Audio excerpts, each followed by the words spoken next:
자, 굉장히 이제 많은 높은 세금을 떼기 때문에 공제분을 고려해서 사전에 준비가 반드시 필요합니다.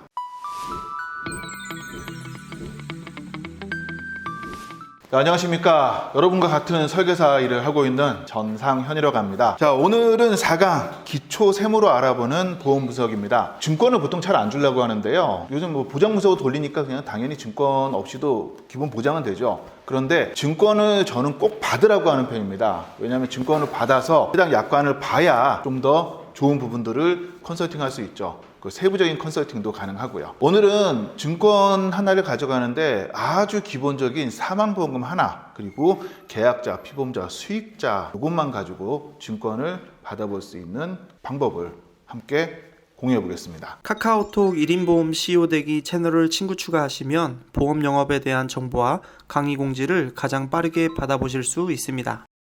저는 HBC 자산관리센터와 설계사 아카데미의 대표를 있는 전상현이라고 하고요. 금융감독원 인증 전문 금융 강사이기도 하고 경민대학교 국제교육원에 출강하는 출강 교수이기도 합니다. 그리고 정말 중요한 건 여러분들과 똑같은 설계사라는 거죠. 자, 보통 상속증여 얘기가 나오는 경우가 많은데요. 이제 나중에 이제 세무적인 부분도 같이 말씀을 드릴 텐데, 상속증여 얘기가 많이 나오는데 이 상속증여가 왜 중요한가, 사망보험금을 왜 많이 가져가야 되느냐, 이게 두 가지가 있습니다. 하나는 경제적인 주체가 사망했을 때 그 부재를 대신하기 위해서 가입하는 사망보험금이 있고요. 또 자산가들한테는 자산에 대한 이전에 대한 부분이 있죠. 자, 그럼 얼마나 나가길래 그런가 한번 살짝 알아보기만 하고 가볼까요? 왜냐하면 우리가 또 자산가들을 만날 경우가 있잖아요. 자, 과세표준이 1억 원 이하를 주기 위해서는 상속과 증여는 상속세 및 증여세법에서 동일하게 세율을 사용을 합니다. 지금 1억 원 이하는 10%예요. 그래서 최대 가세가 1,000만 원입니다. 1억 원이 10%니까. 1억 원 초과 5억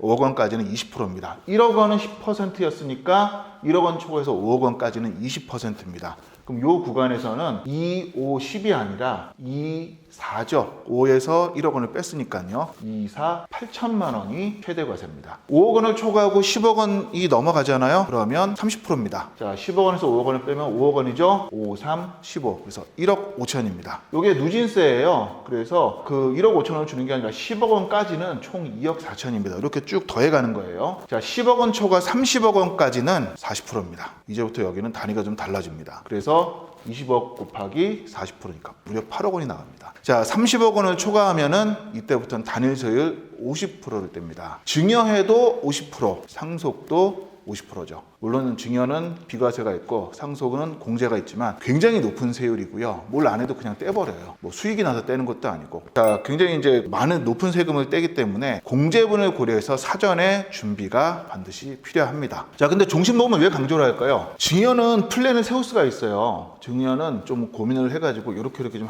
합시다, 이런 게 가능해요. 근데 상속은 이게 불가능하죠. 상속은 준비가 불가능합니다. 물어보시면 돼요. 혹시 언제쯤 사망하실 예정, 이런 얘기 나오면 바로 한 대 맞습니다. 특히 누구한테 얘기하면 안 돼요? 부모님한테 얘기했다가는요, 바로 내가 너를 허키웠구나 그러고 뒤지게 맞아요. 이런 얘기는 주고받으시면 안 돼요. 자, 그런데 사망보험금을 가입을 했습니다. 그러면 우리가 흔히 이런 얘기를 많이 해요. 보험회사에 가입했으니까, 보험상품으로 가입했으니까 얘는 비과세다. 자, 과연 그럴까요? 비과세라는 부분이 어느 부분부터 비과세인지를 정확히 고객에게 인지를 시켜줘야 됩니다. 비과세라는 건 결국은 과세하지 않는다, 세금을 내지 않는다는 건데, 모든 세금을 내지 않는 게 아닙니다. 비과세는 고객들은 일반적으로 부동산이 제일 익숙하니까 부동산으로 보겠습니다. 5억짜리 집을 사서 10억에 팔잖아요. 그러면 양도소득세가 발생합니다. 왜?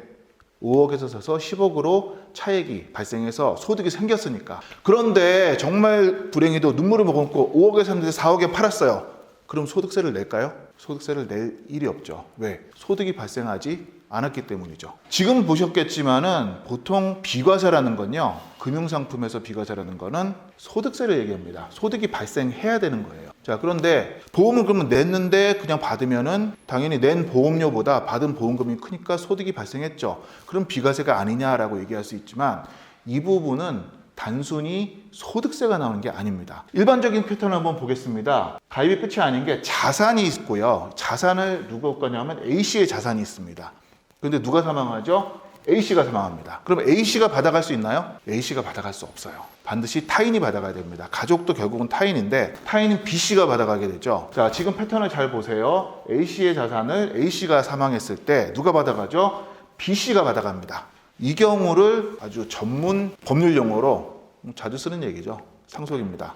상속세가 발생을 하게 되죠. 자, 그러면 우리가 종신보험을 가입시켰잖아요. 자산을 가진 분을 계약자, 즉 이게 A씨가 되겠죠. 사망한 분을 피보험자라고 합니다. 역시 A씨로 하는 경우가 많습니다. 수익자가 누구죠? 절대 A씨가 될 수 없습니다. 당연히 B씨가 될 겁니다. 자, 그러면 어떻게 돼요? 똑같은 패턴으로 보면 이 경우에 결국은 무슨 세금이? 상속세가 나옵니다. 소득세가 비과세인 상품인데 결국 상속세가 나오게 되는 거죠. 그럼 얘는 과세일까요? 비과세일까요? 얘는 과세입니다. 자, 그럼 어떻게 해야 될까요? 계약자 자체를 B씨가 해야 되는 거죠. 받을 사람이 가입을 하고, 즉 낸 사람이 받는 경우에, 자, 소득세라는 건 이런 경우에요. 은행에 가서 내가 가입해서 내가 만기 때 찾아가면 이자 소득세를 뗍니다. 부동산을 내가 사서 내가 매도하면 부동산의 양도 소득세를 내는 거죠. 보험도 마찬가지로 내가 가입하고 내가 내면 이때는 소득세가 발생을 하게 됩니다. 그러면 이 상품이 소득세가 비과세인 상품이기 때문에 당연히 이 경우에만 소득세 비과세를 가져갈 수 있는 거죠. 자, 그럼 종신보험만 이럴까요? 아닙니다. 모든 보험의 사망보험금은 동일합니다. 지난 2년간 우리가 굉장히 많이 했던 게 있습니다. 모바일 청약을 많이 했죠. 모바일 청약의 기본이 뭐죠? 모바일 청약의 기본은 계약자와 피보험자가 동일한 게 기본인 경우가 많았습니다. 여기에 사망보험금이 들어있으면 어떻게 될까요? 여기에 사망보험이 들어있으면 전부 다 상속세를 내게 되죠. 자, 그럼 모바일 청약을 했던 계약건들은 다시 한번 다 들여다보셔야 돼요. 자, 결국은 동일하게 피보험자는 A씨고 수익자는 타인인 B씨인데, 이렇게 A씨가 계약을 하게 되면 상속세 과세, B씨가 계약을 하게 되면 소득세 비과세, 이 형식으로 나오게 되거든요. 계약자, 피보험자, 수익자를 어떻게 정하는가만으로도 결정이 되는데, 이걸 증권을 보기 전까지는 대부분 몰라요. 어디까지 갈까요, 이게? 이게 가는 거는 상해 사망, 질병 사망, 종신보험, 운전자 보험, 또 혹은 사망에서 나오는 자동차 보험도 여기에 동일하게, 세법이기 때문에 동일하게 됩니다. 다 확인해 볼 수 있는 거고요. 자, 이런 내용들을 함께 오랫동안 같이 나누고 정보를 공유하기 위해서 설계사 아카데미라는 카톡 오픈 채팅방을 운영하고 있습니다. 아래 댓글에 오픈 카톡방 주소를 올려드릴 텐데, 오픈 카톡방에서는 지금 보시는 것처럼 내용들을 서로 주고받고 정보와 질문 답변을 통해서 같이 동반 성장을 하고 있고, 참여 코드가 있는 단톡방입니다. 그래서 지금 나가는 전화번호로 참여 코드에 대한 문의를 문자로 보내주시면 제가 참여 코드를 보내드리고 함께 합류하셔서 정보와 지식을 함께 공유했으면 좋겠습니다. 오늘도 수고 많으셨고 오늘도 역시 화이팅입니다.